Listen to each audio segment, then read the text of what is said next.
Mangwanani, masikati, manheru akanaka, hama neshamwari vabereki, vanun'una vakoma nehanzvadzi.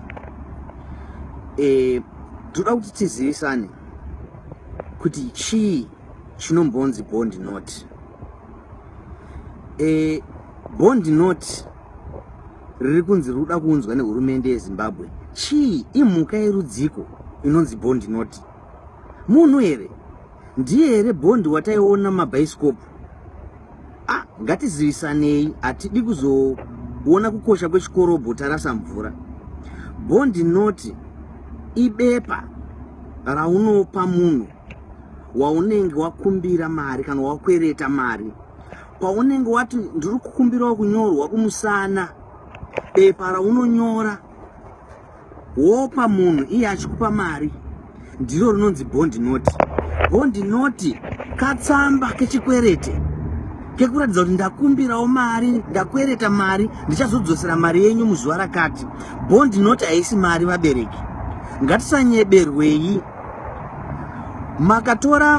Makaenda kubhanga kunotora mari dzenyu dzepenjeni, makaenda kubhanga kunotora pay dzenyu dzamunenge mashandira muchifondoka, makaenda kubhanga kunotora mari dzenyu dzemabhizimisi dzamunenge makaisa mubhengi, bhanga rakakuudzai kuti hatisi kukupai mari yenyu, takukupai bond note. Zvazviri kureva vabereki ndezvekuti muri kunzimi mari yenyu hatisi kukupai, takukupaiwo chipepa chekuti manyora hurumende kumusana. Mari yenyu maipa kuhurumende kuti iite zvainenge yada nayo. Hurumende yakada kutora mari yenyu ichipawo Mugabe kuti vakwidze mwana wavo Bona kunozvara kuSingapore uku kwavanoenda mazuva ese kwavaSingapore uku. Madiro avo. Hurumende yakatora mari iyoyo yakanzi yakudyiwa naSuperman Wanzira achitenga motikari dzake dzekufambisa iye nemhuri yake. Mapurisa musina pay. Kuda kwavo kwavanenge vaita. Vachatora mari dzenyu vaita madiro aJorgina. Nekuti imi neni tinenge taenda kubhanga, takasvika kubhanga takanzi mari yenyu hatisi kukupai, yakatorwa navamabudya kana kuti navamboko.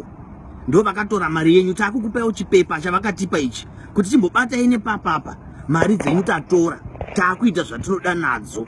Izvi ndizvo zvinoreva bond note. Hakuna dzimwe tsananguro dzinodarika ipapo dzekuti bond note chii. Haasi munhu, haisi mhuka. Bond note chipepa chechikwerete chekuti imi vabereki mapa mari dzenyu kuna vaMugabe nehurumende yavo kuti vaite madiro aJorgina. Imi chimbobata ine chipepa ichi chisina basa. Saka kana mada kuti mari dzenyu imi dzirove, tambirai zvimabond note izvozvo. Asi bond note haisi mari ba. Bond note haisi mari, chipepa chisina zvachinoreva. Tatiti zivisani. Ngatisazoyeuka ichi kukosha kwechikorobho tarasa mvura. Nekuti hazvina zvazvinotibatsira. Iwe chiitawo zvaunenge wafunga nebond note. Ini ndichaita zvandinenge ndafungawo naro. Ini handiri bvume bond note.